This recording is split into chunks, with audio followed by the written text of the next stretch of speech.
سر الناس اللي بتعمل فلوس وبتحوش وبتجيب ذهب ب10 جنيه. هو ممكن يا مروه انا ب10 جنيه يبقى معايا ذهب واحوش وما احتاجش لحد؟ هقول لك ايوه.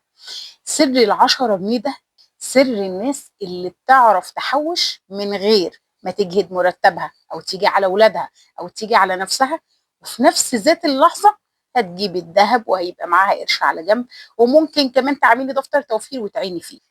ال10 جنيه ليها سر هتعرفيه دلوقتي. انا قلت اغير لكم القعده وقررت اقعد في الارض واعمل لكم فيديو وانا قاعده في الارض. انا بحب القعده دي قوي بس ساعات بتتعب رجليا، علشان كده تلاقوني دايما بقعد على الكرسي. المهم يلا ندخل في الموضوع. يا اهلا وسهلا، ازيكم؟ انا مروه ودي قناتي كوبايه قهوه مع ميرو. ما تنسوناش والله كل اشتراك في القناه وسيبوا لنا تعليق وهنرد عليكم، ويلا بينا نشوف الفيديو. بس ما تنسوش تصلوا على سيدنا محمد. اللهم صل وسلم وبارك وانعم على سيدنا محمد وعلى اله وصحبه اجمعين، وسيبوا لنا الصلاه على النبي في الكومنتات. ويلا بينا نشوف الفيديو. جايه اقول لكم سر الناس اللي بتعمل فلوس وسر الناس اللي بتحوش. الناس اللي بتحوش ليها سر كده هي لوحدها اللي عارفاه. مفيش حد بيحوش بيعيش بمرتبه. يعني ايه؟ يعني لو انا عايزه اعمل حاجه للزمن، لازم لو انا باخد مثلا 5000 جنيه مرتب اعيش باربعه بس. اعمل نفسي بيجي لي 4000 جنيه. لو انا بيجي لي 10 اعيش ب 8000 جنيه، وال 2000 جنيه دول مأجوش وابتدي اوزعهم. 1000 جنيه طوارئ، 1000 جنيه عينها عشان نجيب ذهب ونحوش. المهم ان احنا هنعمل حاجه لبكره. النهارده بقى بكلمكم في ال10 جنيه. ال10 جنيه دي مش هتضلعك ولا هتبوظ لك ميزانيه ولا هتخليكي تشيلي هم. ب10 جنيه بس هتعملي كل حاجه وتجيبي كل اللي نفسك فيه. زمان اول ما اتجوزت لوحدي من غير ما حد يقول لي عملت فكره ال10 جنيه. كنت بجيب برطمانات، عارفين برطمانات المربى؟ كنت بجيب برطمان المربى وافضل احوش فيه 10 في 10 في 10 وانساهم خالص من تفكيري. كل يوم افتح برطمان واحط فيه 10 جنيه. كان معايا حوالي 5 برطمانات 6 برطمانات بتوع مربى، وكنت بملاهم عشرات، ما كانش فيهم غير عشرات. جيت ابص بقى بعد شهور لقيت نفسي عملت مبلغ محترم. كنت بعمل بال2000 جنيه وبعمل بال1500. المهم من غير ما احس ال10 جنيه دي كانت بتعمل لي مبلغ. كنت الاول باخد المبلغ ده اجيب بيه ذهب، بس كان الذهب ايه؟ بملاليم. كان الذهب ببلاش اياميها. سيبك دلوقتي ان الذهب بقى غالي قوي، بس برضه هنجيب ذهب. بس الفكره ايه؟ بس الفكره ذكيه. هو انا يا مروه هعين ال10 جنيه دي من ايه؟ اصلا انا جوزي شغال باليوميه ويا دوبك بيديني 150 جنيه اجيب الغدا بيديني 200 جنيه. فقولي لي بقى هعمل ايه في موضوع اليوميه؟ هقول لك لو جوزك مثلا بيجي يديكي في اليوم 100 جنيه، ال 100 جنيه دي عايزاكي تشيلي منها 10 جنيه، تتشقلبي كده وتجيبي ال10 جنيه على جنب. مش هتفرق معاكي في حاجه وانت في السوق. لو انا بجيب طماطم ب 20 اجيب طماطم ب 15. لو انا مثلا هجيب بتنجان وفلفل ب 50 اشيل 5 من هنا على 5 من هنا، وفرت ال10 جنيه. واروح ارميهم في ازازه عندي او في برطمان وانساهم تماما. هتيجي تقولي لي طب انا ممكن اوفر في ايه تاني يا مروه لو انا بنزل السوق؟ هقول لك لو انت مثلا نازله تجيبي بانيه، انت بتجيبي بانيه بكام؟ ب 120 مثلا، يا ستي هاتي بانيه ب 110 وشيلي ال10 جنيه على جنب. هل هتفرق ساعتها في البانيه ولا هتفرق في اي حاجه ولا هتحسي بيها اصلا؟ برضو وانت بتجيبي اللحمه ب 200 جنيه، بدل ما اجيب بال 200 جنيه لحمه اجيب بال 190. مش هتفرق في اللحمه في حاجه، بس هتفرق ان انا شلت ال10 جنيه. في الخضار هتوفري، في المنظفات هتوفري، في البروتينات هتوفري. المهم ان ال10 جنيه دي يوميا شيليها. طب لو انت من الناس اللي مصروفك شهري، تخصصي كام في الاسبوع تجيبي بيهم اكل؟ بتخصصي مثلا 600 700 جنيه، بتخصصي يا ستي 1000 جنيه. شيلي من ال1000 جنيه دي 10 جنيه. هتفرق معاكي؟ شيليها من اي حاجه، شيليها من الرز، شيليها من الشعريه، شيليها من الزيت. المهم شيلي ال10 جنيه دي كل يوم وحطيها على جنب. لو انت في الاسبوع بتصرفي 1000 جنيه، شيلي 7 ايام منهم كل يوم 10 جنيه، يبقى هتعيني كام؟ 70 جنيه. 70 جنيه من ال1000 جنيه، هل هتحسي بيها؟ مش هتحسي من ال1000 جنيه ولا من 600 جنيه ولا من 700 جنيه. 70 جنيه فرقوا معاكي، بس هيفرقوا معاكي امتى؟ لما تيجي بقى تجمعيهم وتنزلي تشتري الذهب، وساعتها هتحسي انك عملتي انجاز كبير قوي.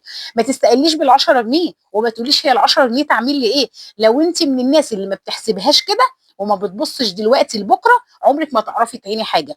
عيشي دايما بالاقل، عيشي دايما باقل من مرتبك، اقل من ميزانيتك. شوفي انت بتصرفي في الشهر كام، واعملي حسابك ان انا هشيل مبلغ كانه ما اجاش، كان انا مرتبي كذا، كان انا مرتبي اقل، وشيليهم خالص من حسابك. لو انت من الناس بقى اللي عايزه تعين بالشهر، وبلاش يا مروه فكره ال 10 جنيه اليوميه، هقول لك خلاص انت قبضتي النهارده، شيلي من القبض 300 جنيه كانهم ما اجوش. يعني 300 جنيه في الشهر يعني 10 جنيه في اليوم، لان ال 10 ايام فيهم 100 جنيه. اخدنا ال 300 جنيه كل شهر عيناهم على جنب، خلال 3 شهور هيبقى معاكي كام؟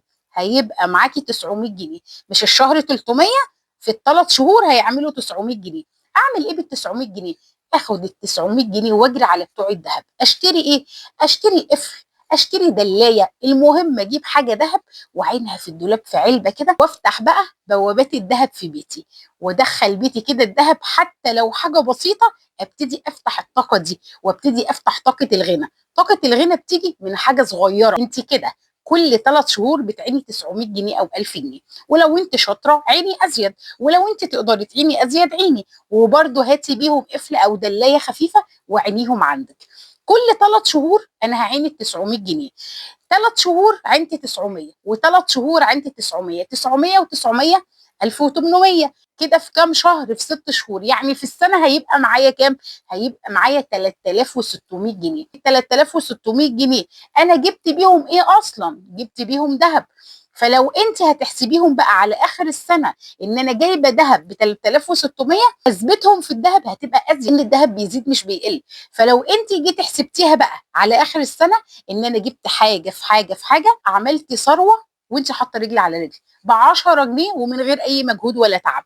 ما تسيبيش نفسك الدنيا تسرقك والايام، يا مستكتر الزمن اكتر وانت سايبه نفسك ما بتعينيش حاجه. فكري فكره ان ال 10 جنيه، هو انا هعين 10 جنيه هتعملي ايه؟ هتعمل لك. ما تبصيش تحت رجليكي، بكره جاي عيالك بتكبر ومحتاجين فلوس ومحتاجين قرش على جنب، انت كده بتعيني لهم قرش على جنب وبيزيد مع نفسه، لان الذهب عمال يزيد مش بيقل. سيبك ان الفتره دي ان الذهب نازل، بس الذهب قيمته عاليه.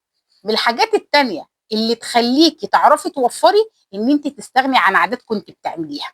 زي ايه؟ زي ان انت متعوده كل شويه بتنزلي تجيبي لبس. لو انت ما فرطتيش في العادات دي بسرعه، ولو انت ما نسيتيش العادات دي، عمرك ما تعرفي تعملي حاجه للزمن. لو انا عندي هدوم في الدولاب تكفيني فتره محترمه ان انا اغير منها، ما انزلش اجيب هدوم. بلاش عيشه الناس الاغنياء، بلاش عيشه الناس اللي كل يوم بتلبس طقم. عيشي عيشه الناس اللي عندها لبس محدد وبيكفيها بالسنتين وبالثلاثه.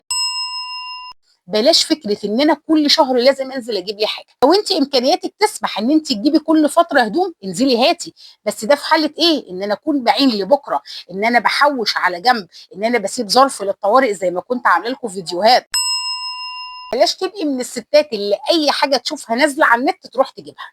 كوبايات، ملايات، فرش، ميك اب، تنزلي تجري تجيبي. لو انت ما وقفتيش العاده دي، عمر ما هيبقى معاكي حاجه، وعمرك ما تعرفي تحوشي. اللي بتسيطر على نفسها واللي بتتحكم في فكره مشترياتها الزايده، فكره جريانها ورا العروض، هي دي اللي هتعرف تحوش، ودي اللي هتمشي معايا وهتعمل قرش، وهتيجي في يوم تقول لي جزاكم الله خيرا يا مروه على افكارك. لكن لو انت من الناس اللي ما عندهاش حاجه اسمها بكره، ما عندهاش حاجه اسمها الزمن، ولادي بيكبروا بكره هحتاج، عمرك ما تعرفي تحوشي حاجه. وانت حتى مستقليه بفكره ال 10 جنيه، يبقى انت عمرك ما تعملي حاجه.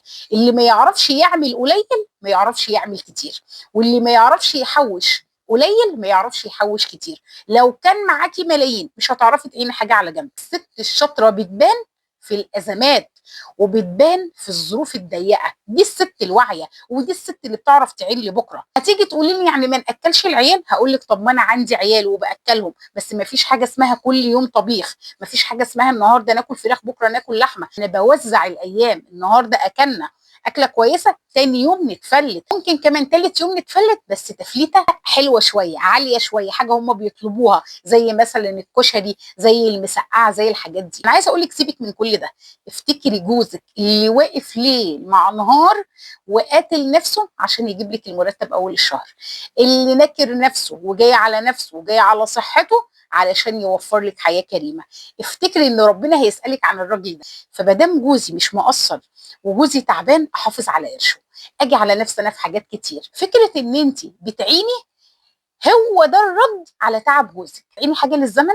وفكره ان انت بتحوشي، انت كده بتردي لجوزك الجميل، انت كده بتشكريه على وقفته ليل نهار في شغله. لكن لو انت بتبعزقي يجي المرتب النهارده ما يتفضلش حاجه منه بكره، عمرك ما هتعيني حاجه، وتبقي انت ما بتصونيش النعمه ولا مراعيه تعب جوزك ولا حاطه ده اصلا في الاعتبار. ما انتيش عايزه تجيبي ذهب، ما فيش مشكله. طب انا هقول لك على حاجه، ما انتيش عايزه يبقى معاكي مبلغ على جنب كده لما يدخل عليكي عيد تروحي تجيبي طقم ملايات يعجبك، تروحي تغيري ستاير البيت، تروحي تجيبي حته سجاده تفرحوا بيها وتحسسي البيت بجو جديد، تحسسي جوزك ان مش كل اللي كان بيديهولك كان رايح في الاكل والشرب، تحسسي جوزك ان انت ست واعيه وان انت ست مدبره وبتعرفي تعيني لبكره. اصل ما فيش حد مننا بيعرف يعيش على طول على طقم الملايه اللي عنده ولا على السجاده اللي عنده. ممكن في حاجات تعيش معانا بالسنين. انا نفسي عندي سجاد جوازي لغايه النهارده عايش معايا وما عنديش اي مشكله ولا معترضه. بس ساعات في حاجات بنحتاجها، زي مثلا الفوط بتاعتك دابت، هتقعدي في البيت من غير فوط؟ لازم هتشتري طقم فوط ليكي ولولادك. زي الملايات بتاعت ولادك اتقطعت وباظت، لازم هتحتاجي لهم طقم ملايات او طقمين او ثلاثه. وكذلك اوضتك هتحتاجي برضو لاوضتك طقومه ملايات، هتحتاجي ستاير، هتحتاجي حاجات ناقصه في البيت. بس لازم يبقى معاكي قرش لبكره، لازم تعيني حاجه للزمن. لو تعرفي كل شهر تعيني على جنب 500 جنيه لبكره، عينيهم. يا ستي مش عايزه تجيبي دهب ما تجيبيش، بس سيبي حاجه على جنب، سيبي حاجه للطوارئ، سيبي حاجه لاولادك. كوتشي يتقطع عند ولادك تنزلي تجيبي له، جوزك يقول لك انا محتاج بنطلون تنزلي تجيبي له. لكن فكره ان انا كل اللي جاي مضيعاه وكل اللي جاي مش فاضل معايا حاجه، عمرك ما هيفضل معاكي حاجه. وزي ما بقول لك، اللي مش هتعرف تعين ومرتبها صغير عمرها ما هتعرف تعين حاجه ومرتبها كبير. هي نفس القاعده. الست الواعيه الست الذكيه هي اللي بتدبر نفسها وبتعين حاجه على جنب للزمن. واللي هنا اكون خلصت. ما تنسوناش في اللايك والاشتراك في القناه وسيبوا لنا تعليق وهنرد عليكم. يلا سلام.